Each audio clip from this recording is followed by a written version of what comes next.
sis, Evolving has just gotten better. Evolving your faith journey by joining me on Tuesdays, 7:30 p.m. EST for Simply Bible Study. Now that we've got our foundation covered, let's talk practicality.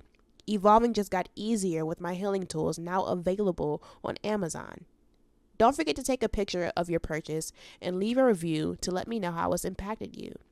Now let's talk community. Download the Geneva app available for Apple and Android devices and search Simpleyeevolving Community, that's Geneva, to join a community of women supporting each other through entrepreneurship, faith, finance, and fitness to share encouraging affirmations in times of need. And sis, if you have a question or a topic that you would like for me to discuss here on this podcast, send over an email to simplyeevolvingpodcast@gmail.com with simply advice in the subject line. Remember, sis, evolving is so much better with a friend. Hey girl, hey, welcome to the Simply Evolving podcast. I'm your host, Eboney. This podcast is a designated space for women to evolve in all aspects of life, including our walk with Christ, while building a healthy self-image. It's simple. I'm a woman, and this is the place where we're going to evolve together. Now let's get into the episode. Hey girl, welcome back. Welcome back to the stew. Okay, she in the stew. I am so happy to finally be back in here. It's been a process. I had to go back to what God showed me first to get back into the rhythm, to get back into that same zeal that I had for the pod when I first started it. I can't tell y'all about my testimony enough of starting my podcast from my car to hotel rooms to now in the studio. And sometimes you just got to revisit and mark that place. So whenever you lose the faith for where you're currently at or a future season, you can remember that God was still good then. He will still be good now. So I hope you guys are ready to get back into the stew. I know y'all was comfortable with the tea. We'll bring back those little unorthodox pod sessions very soon, depending on how I feel that day.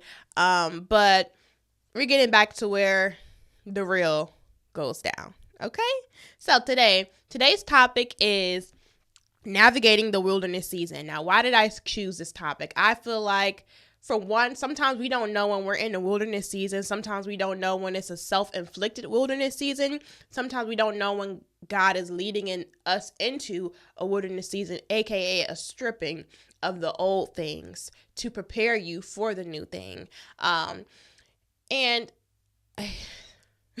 Girl, I can't even lie. Sometimes it feel like most of the time I've experienced a self-induced wilderness season, meaning I did not hearken my ear to what God was trying to show me, the many ways of escape He was trying to give me. Then there's lessons of where I'm in now, and it feels totally different. So I want to just give you guys some key points on how to navigate your wilderness season, some things from my own experience, as well as some information that I got from like my, Bible study on Wednesday, as well as motivational speakers and things of that nature. So let's get into it. Here are the 3 points I want to discuss. No particular order: prayer, names of God, and what is a wilderness season. Let's start off. What is a wilderness season? A wilderness season is a time of testing and learning.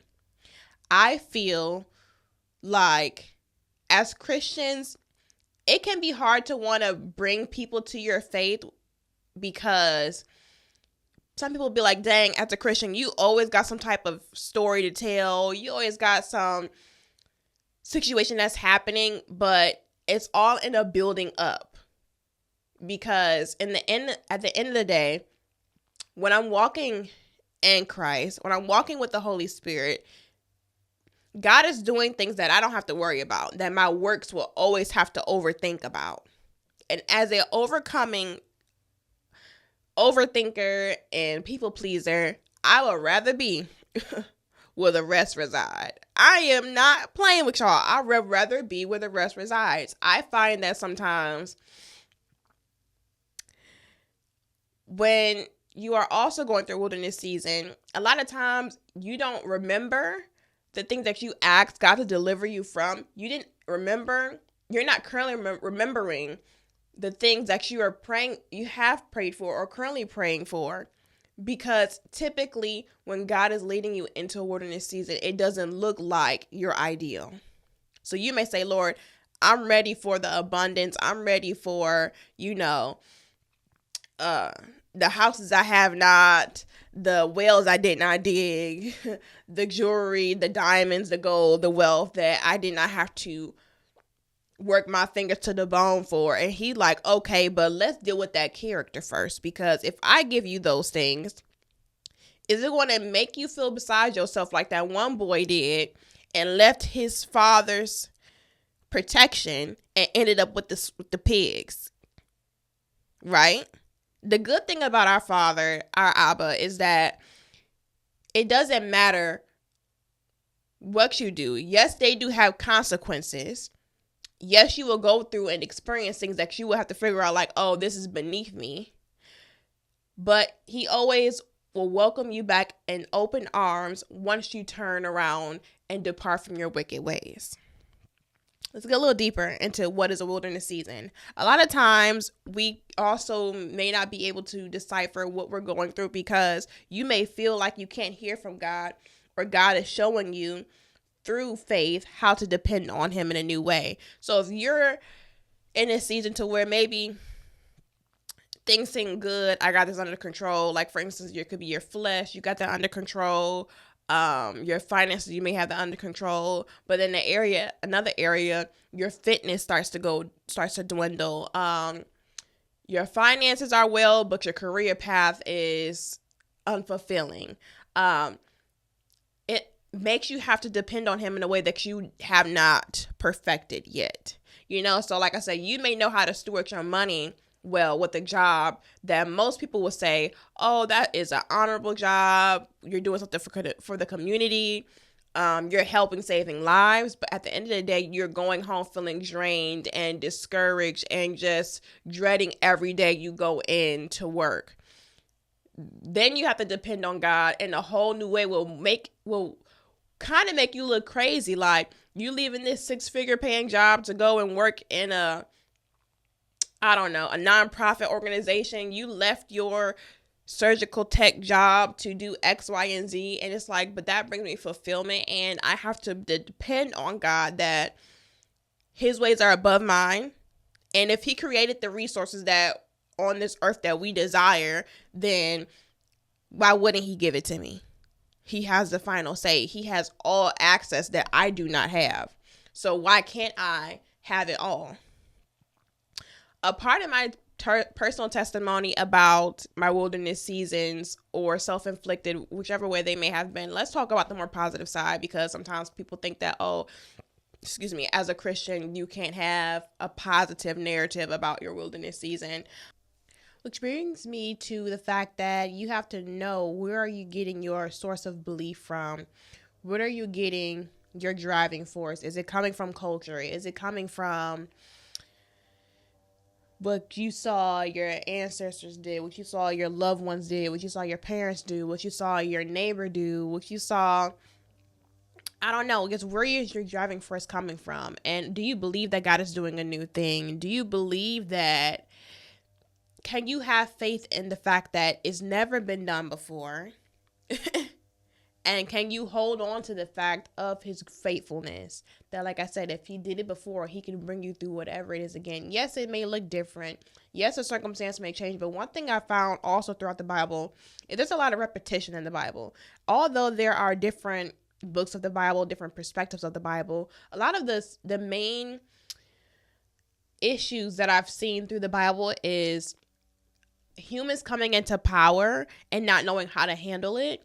Not knowing how to keep God first and the plan second, not knowing how to remain humble, not being a good servant, not being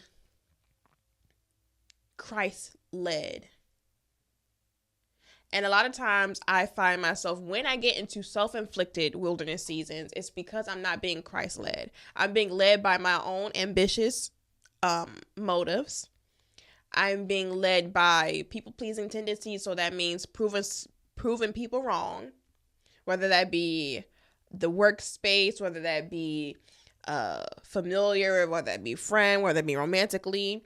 It could be the projected timeline of society, not because I know that God lives outside of time. So what do I have to worry about in time? He placed me in time. So that means he knows exactly what he's placed me here to do. I was born at a perfect time and a purpose time to bring forth the plan that he has for me to do in the world. So then when you get outside of this cosmic of time, then you are able to open up your perspective, open up the ways that God could bring forth the abundance that you're seeking, because you're seeking him in it. You're not seeking your own works in it. It's like, who are you exalting when you're doing whatever you're doing? I find it's very tiresome when I am in the world trying to prove to the world, or even prove to myself, that I'm worthy of something, when I have to realize, like, as of lately, I'm worthy of greatness and of goodness and of glory and of mercy and of grace, just because I'm his. How do I know that? Because his only son came here and sacrificed himself for me. I don't know about nobody else, but can't nothing else top that. There's nothing else greater than that gift, that my life meant that much to him, that the purpose that he's placed me here in time to bring forth, before I even got here, before my parents were even born, it was already set in motion. This moment that we're in right now was set in motion. It was set in motion for me to have certain stumbling blocks, so therefore I could speak this way about myself. So I could speak this way about the goodness of his grace and of his mercy. Now, when I switch over to the wilderness season that God is leading you through, there is this thing called peace. I'm in a certain circumstance that it don't make no sense to why I can wake up and go to sleep with no problem. How I have this confidence. It's not arrogance. It's you get this confidence that most people cannot relate to, because they're not standing in the Holy Spirit. But when you have this confidence that, like, it's already done. It's already figured out. I just have to be in expectation and hearken my ear to his direction. So therefore I can be in position for who he's going to send me to, who he's going to bring toward me, what situation or circumstance am I going to lead myself into to be accessible for the transportation that he's going to lead me into to bring me forth to what I need to do. I said a lot right there. In other words, let's break it down. Let's go into scripture. So as of the last 2 days, I've been in the book of Ezekiel.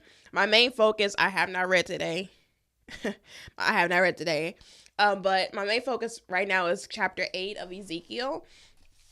We're talking about idolatry.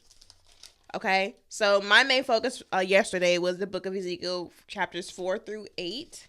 I think that's as far as I got. But my main focus is chapter 8. So one thing that I've noticed is that there's this pattern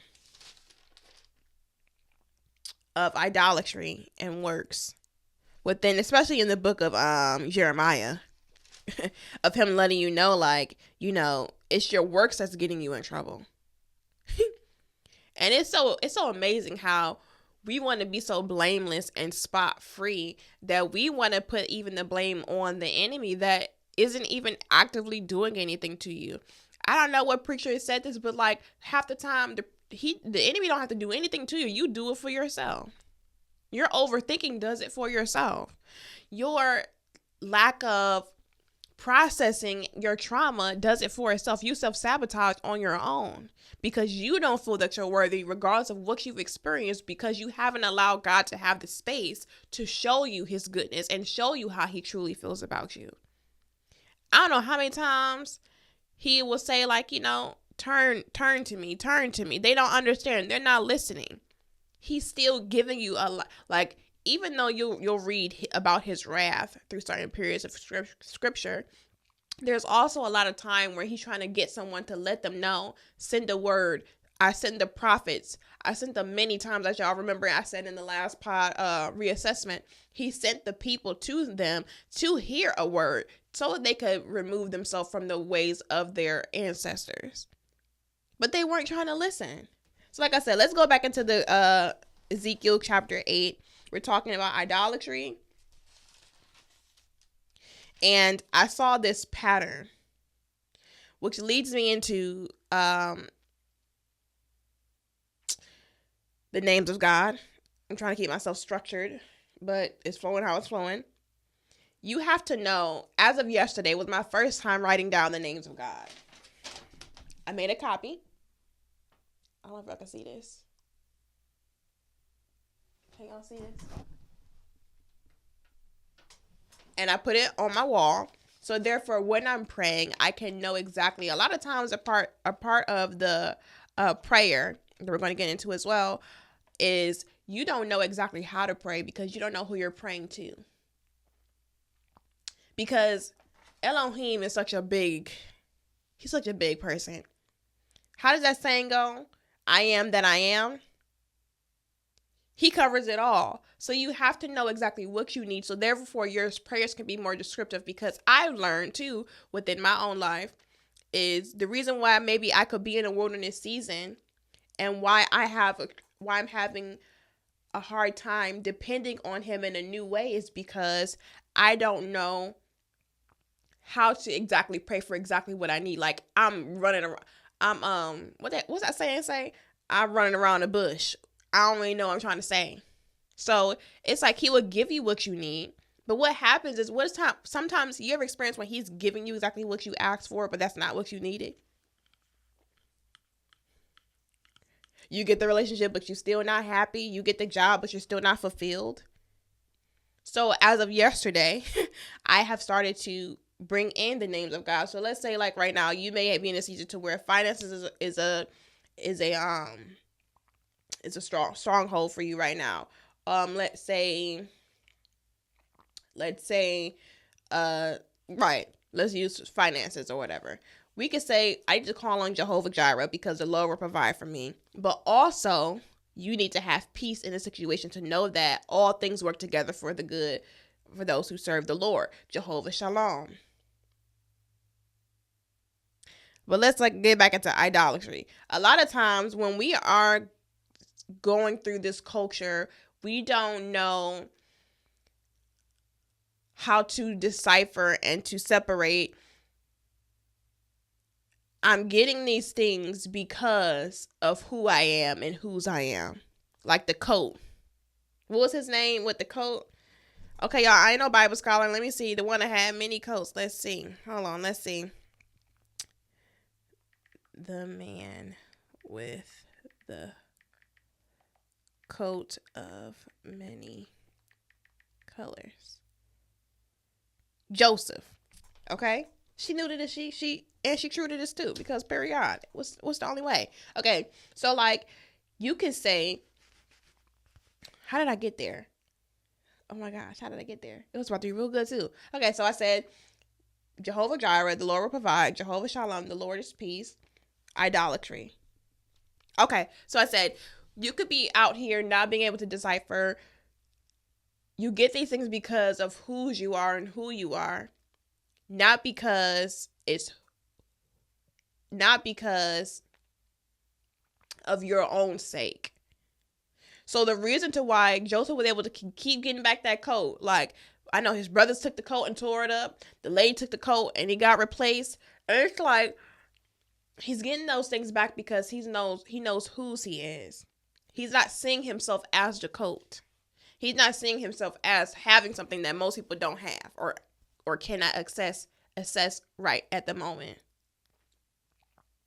So when in culture, especially as me, as a woman who's went through self-love, through, experiences, whether that's spa dates, nail dates, massages, self-care even, not knowing the difference between self-love and self-care, I really was tussling with Elkanah on some I won't let go until you bless me type stuff. Like, I was not trying to let go of those idols that I had in my life.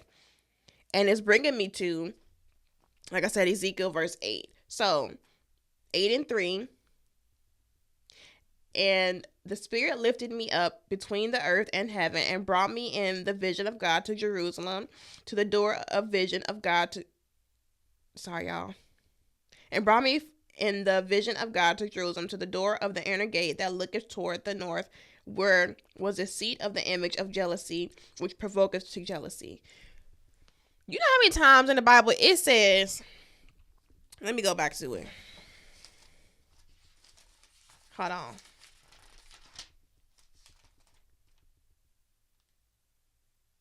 Let me find it.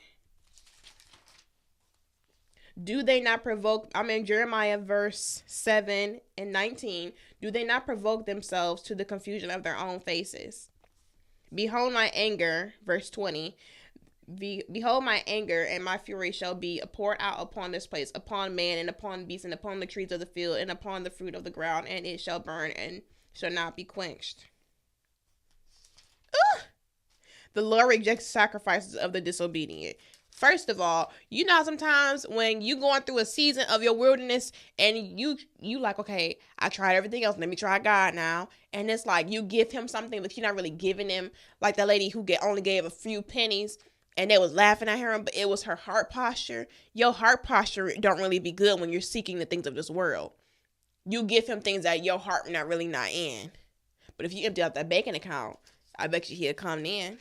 But sometimes that's what it takes. It takes a divine stripping for us to realize why we're in this season and why we're dealing with the situation and the circumstances that we're dealing with. Jeremiah verse 9. Weep day and night for the slain of the daughter of my people. He don't like when he has to do these things to us. Verse 10, there's only one true God. He continually has to, he's continually have to show people, dang, I'm putting these people in position to bring my will, to share my good word, which is why Jesus Christ had to come in the first place. But they're not getting it. They can't get it because we have this thing called flesh. And there's only one man who is perfect, who could do all things without being tempted with the devices of this world. If you know that there's so many things out here that are going to test you, so you have to learn. But if you're getting tested and you're not learning, then what's the point? A lot of us go through these continuous cycles. We all have patterns in our life. Our environment has patterns. Our bloodline has patterns. But it's at the end of the day, if all these people were able to still have success, but still have these patterns, then what have they done? That means something is missing. Do you know who that is? Hello? Do you know who to call on? Let's see if we can find another one. Abba, Father. Apparently, when we have these things in our bloodline, when we haven't been parented right, we haven't been shown the things, call on Abba, Father. I don't know what you want me to do with the things that you've put in my possession, what you've put in my reach to have. I need you to come down here and help me.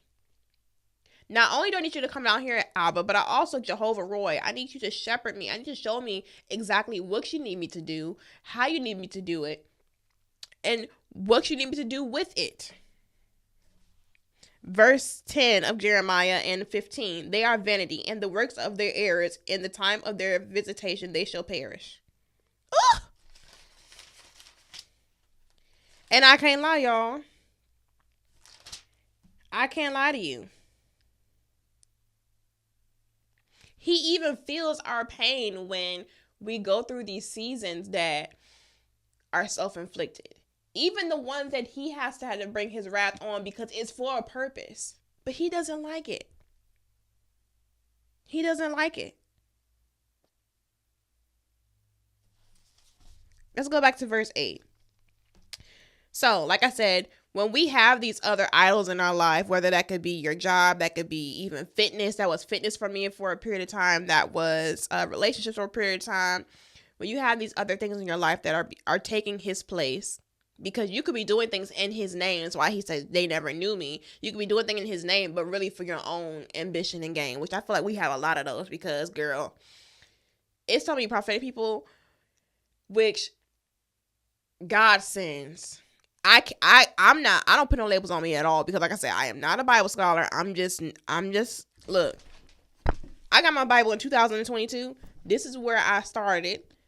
It took me months, girl, to get out of the book to get to Deuteronomy. I don't know why, but it did. Girl, she almost done with it, but it's just like I can't put these labels on me because, like I said, I know my imperfections and I know where I end, and I need a lot of help from God. So if He called me and qualifies me to do such and to be such, then He does that. But I can't. The more you start to identify as things, the harder it is to be a good servant. Because you're putting those things in your heart to where even you can get confused. Like, okay, dang, why do I really want? Have you ever had to sit down and say, why do I really want what I want? Why am I truly desiring what I desire? Let's go back into scripture again. Like I said, I keep getting verse 4 of 8. And behold, the glory of God of Israel was there according to the vision that I saw in the plain. God gives you glimpses, ways to discern. God continually will give you glimpses through your wilderness season so you can keep moving forward. So you can learn how to depend on Him. It's called visions.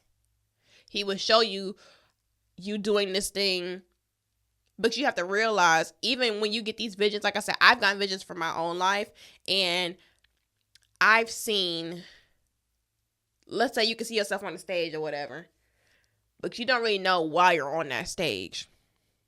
Let's go through the process. So, verse 5 through Ezekiel, verse 8. We're looking at verses 5 through 18 now. I saw this pattern that I want to discuss with you guys, which taps into practical ways to build your faith in the enduring season. So, the wilderness season all to help you clarify your purpose. Okay? We all have a purpose to be here. When God is leading you into a wilderness season or allows you to remain in the wilderness season, is to clarify your perspective about yourself, your environment, and people. Point blank.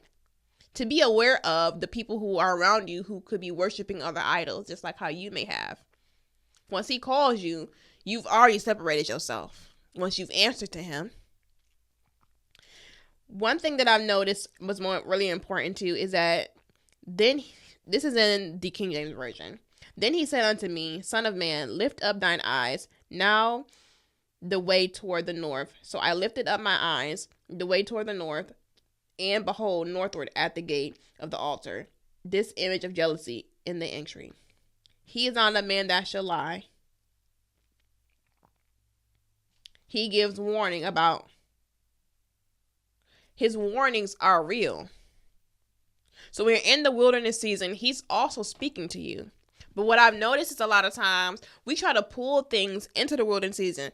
And one thing too that I noticed is, for most people, I feel like when we're in a wilderness season, we feel like we're alone. When we're really not alone, we're in solitude. So therefore, we have no distractions to hear from Him. Like, think about it. He pulled him up. Nobody else with him. Because that thing that you only can do, you're the only one He can bring because you're the only one that can do it. So allow yourself to go into solitude so therefore you can have the stillness to hear from Him. So you can understand what He's trying to tell you, because He's communicating with you. He's communicating with you in your wilderness season. Let's talk about how He communicates. So the next point, I'm going to just read the points that I put down here. He will let you know what your purpose is. Go and I will show you. Okay? He put Himself in the environment for God to pull him up to show him what He wanted him to do. He opened his heart posture to say, Lord, your will shall be done. The next one. When you move, you will receive a direction, and the direction is obedience. So verse 7 through 10, if you read that, it says, when I looked, behold, a hole in the wall. That's your move. That's your faith, which you need in the wilderness season. Then said he unto me, Son of man, dig now in the wall. And when I digged in the wall, beheld a door. Once you move, he'll give you a direction. Once you move on that direction, you'll receive something. Something will be clarified. Let's keep reading. And he said unto me, go in and behold the wicked abominations that they do here. He's revealing to you the purpose that he wants you to defeat. So not only will you have this purpose that you will have to tear down this giant, but he will also give you a blueprint. He will also give you an inside scoop on what you need to do.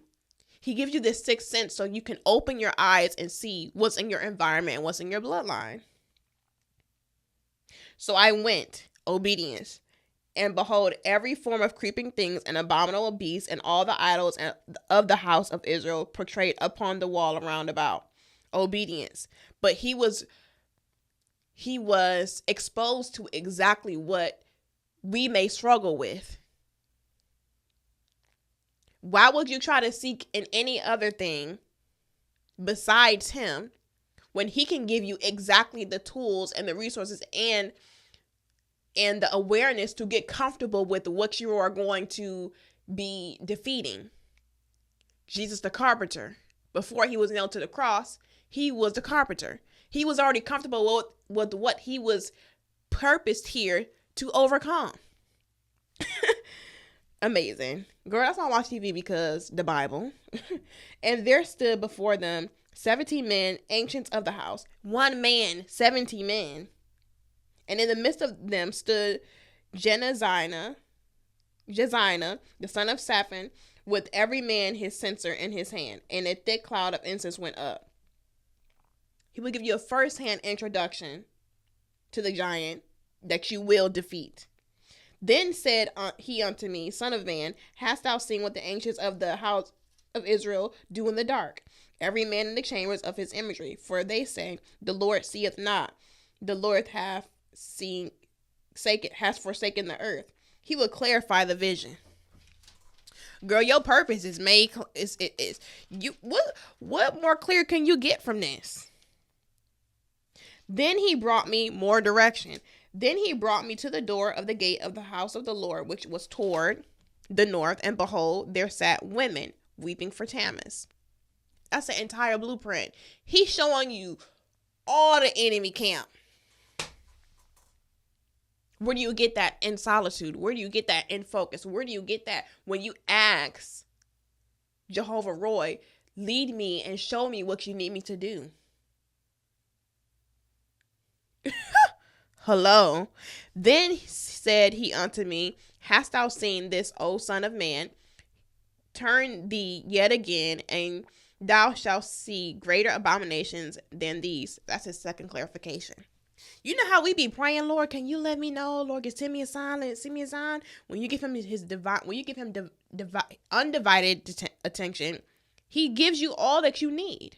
When do you get that? When you put him first, when you seek him in all things. And he brought me unto the inner court of the Lord's house, and behold, at the door of the temple of the Lord, between the porch and the altar, were about 25 men. Again, you seem outnumbered, but you got this inside scoop. And not only that, they're not even aware that you're seeing them. Okay. And their backs toward the temple of the Lord, and their faces toward the east, and they worship the sun toward the east. Jehovah Roy, the God who sees. When you think that your back is turned to him, he's seeing you. That was another direction. Here we go. Then he said unto me, hast thou seen this, son of man? Clarifying. Is it a light thing to the house of Judah that they commit the abomination that they commit here? For they have filled the land with violence, and they have returned to provoke me to anger. And they put branch to their nose. Therefore, I will also deal in fury. Mine shall not spare. Either will I have pity, and though they cry in mine ears with a loud voice, I will not hear them.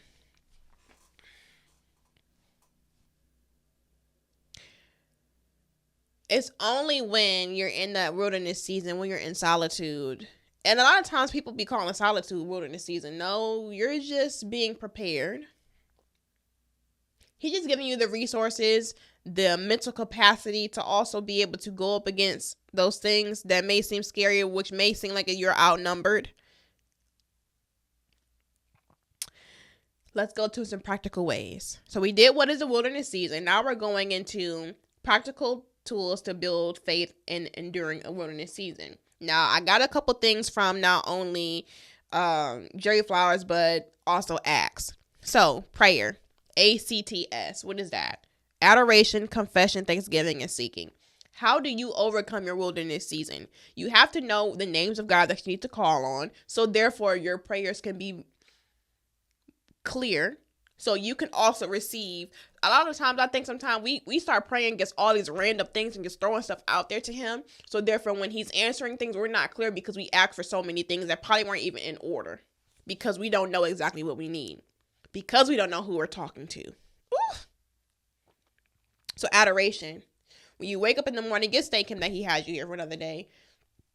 How great you are to create me, to know that you placed me in time, to know that you brought my parents together for a reason because you cared about me that much. Adore him. Confess. Lord, confess your sins. No, my favorite thing to say is, Lord, I know where I am. I know where my struggles are at. Lord, when I say I begin convicted, just your convictions, like when something happens, when something is happening and you able to discern, dang, I see why you tell me I have to talk to people first, because now when I go to seek you in prayer, I got to pray about something that I shouldn't even pray about because you told me. And not only did that, you also tried to silence me, but I tried to go outside of you and still speak on something that I shouldn't have spoke on. A lot of times, because we're not putting him first in all things, it's a process. It's a mental processing and a practice that you have to work on to put him first in all things. Like, it's a filter you have to have. So confessing, like, to clear out that guilt and condemnation so you can receive him fully. Because when I was operating in the world, I couldn't receive what he could bring me, knowing that I'm worthy of all things because I'm made in his image and he sacrificed his ultimate son for me. I couldn't receive that because I couldn't find myself to be worthy of it. So the confession gets pushed you back in the posture to be able to receive it. Adoration opens you up. Confession puts you in a posture to receive. Thanksgiving. Give him thanks for all the things that you've done. So you can remember that if he's done other things before, no, it may not look like, just like in the Bible, no, every situation may look different from different perspectives, but the same power that he put on that previous situation, the same power that will come through for you again. And seek him in all things. Seek him in how you speak to people and how you can understand. Like, it's empowering when I'm speaking to somebody and I typically may not acknowledge people. You know what I'm saying? I may, let's say if I'm in a mall, I may just be putting my phone in my phone, walking forward, but I'm putting my eyes and being present in the moment. That's showing me that I'm open to the world and I'm seeing people in a better light and I'm not just focused on my own problems. Seeking him in all things gets your focus off of things that you can't control too. Because when you seek him in all things, you look forward to a person smiling at you that day when you could be feeling downtrodden. You could be feeling insecure about something, but a person could say something. God will send people to you to confirm you in those areas that you may feel like you're lacking in. Like I said, you could be walking out the house and you don't really feel that good. You feel like your outfit don't look good. You don't feel like being your best self that day or whatever, or bringing forth that best appearance that day. But someone says, "Oh my girl, your outfit is so cute." That would give you that push that you need to say that God sees me and I'm worth something. We do need those things. Allow yourself to have an opportunity by seeking him in all things. Seek him in the job opportunities. Seek him in the ways that you are able to, how do you say this? In the ways that you're able to even the way that you're able to, how do you say this? My brain, girl, what's going on? Even in the way that you're able to deny something, not deny, but it's another word, like say no to something in confidence because you know that God has greater for you. Especially when it comes to your dating life, girl. Nothing gives me a greater confidence knowing that God would not give me anything less than what I deserve. So therefore, if I meet somebody who's not giving me that thing, then I can have confidence knowing, okay, this is not it. And if I haven't wrong due to maybe a little trauma, a little kicked in for a little bit or whatever, I know that he will bring it back around and it will speak the language to me so I can understand that this is a safe space in any area of my life. So those are practical tools. How do you keep moving in faith? I want to mention something that Jerry Flowers mentioned the other day, and that was mark, memorize, meditate, and believe, which is basically the same things of adoration. That's why it kind of goes hand in hand. So mark those moments when, like I said, when I moved into this apartment in 2021, girl, I had broke my arm. It didn't look like I was going to be able to move in because now, not only did I have just from unwise financial decisions that I was making as a teenager with credit cards or whatever, I was paying off that debt. Then I broke my arm. But it's amazing how God will put you in situations to where he will allow you to reassess yourself. But because I was so high and mighty, I listened to motivational speakers. I listened to my sermons all the time. But I was seeking the knowledge, but it was not able to be received and applied. Knowledge that's not applied is flawed. So the fact that I was still able to mark the moment that even in my inconsistencies, even in me operating in the wrong function, he still was able to preserve a place for me. I'll prepare a place for you, a place for me to honor the prayer that I gave him. That's why I got to be really insightful about how you're praying and who you're praying to, because I prayed to Abba, my father, to bring me to a place so he could work on me, redefine me, and grow me so I could do his good work. I just did not know what it would look like. I didn't know that I would go through a season 2022 of less accessibility to things that I typically would find identity in. But he uses all things for the goodness of him to bring me to where I am now, to where I have this amazing outlook on life because of his goodness. Mark those moments. Mark those moments in 2022 when, girl, bill collectors was calling, car notes was late, whatever you could think of could have happened in my health. But the fact that I'm sitting here now in perfect health, I'm able to make wiser financial decisions because of the goodness of him. So no matter what I come across, I know that now I am capable of overcoming any situation that comes my way because I marked that moment when he gave me the strength and the endurance to keep me and provide for me, Jehovah Jireh, to provide for me in seasons that I need something. Not only that, but he knew that when I was going through that situation back in 2022, back in 2021, he knew that I would need to rely on that faith to continue on and to move forward in my faith through the wilderness seasons, whichever way that they come about, to keep moving forward.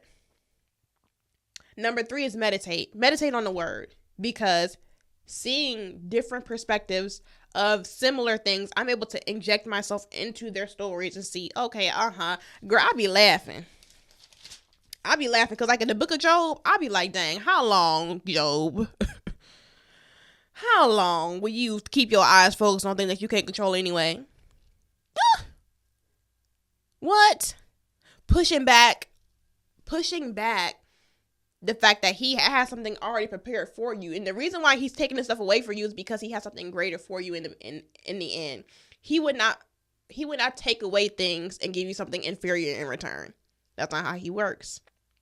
Meditate on his word. So, if he did it for them BC, then he would do it for you now. Same God. Believe. Believe. Have that faith of a mustard seed. That's all that you can gather for that day. Believe. Put yourself in circumstances. Put yourself in a church home. Discern. Put yourself in like-minded groups. Discern. Put yourself in environments that they have testimonies to help build your belief. Number 4, who do you run to for faith fuel? Like I said, the names of God. I kind of already put that in here, but the names of God. Who do you go to for faith fuel? Elohim, God. Elohim Chaim, the living God. Abba, Father. Jehovah Jireh, the Lord will provide. Jehovah Shalom, the Lord is peace. El Elon, the Most High God. Elkanah, the jealous God. El Roy, the God who sees. Jehovah Roy, God the shepherd. Jehovah Nisi, the Lord our banner.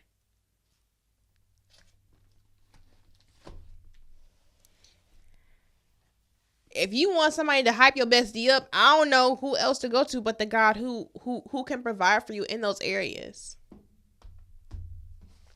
I want to just go over something from Bible study just to close us out, because I find myself, I relate to a lot of people in the lineage leading up to Jesus Christ, and this is very powerful. Thank you so much, Pastor Lisa. I think that when you're doing something that's very powerful, that has not been seen yet in the kingdom, and something that God will be of great use to, it's best to look at King David. And she was just speaking about, I just feel like a lot of times in life, God is telling me that he's honoring my heart posture.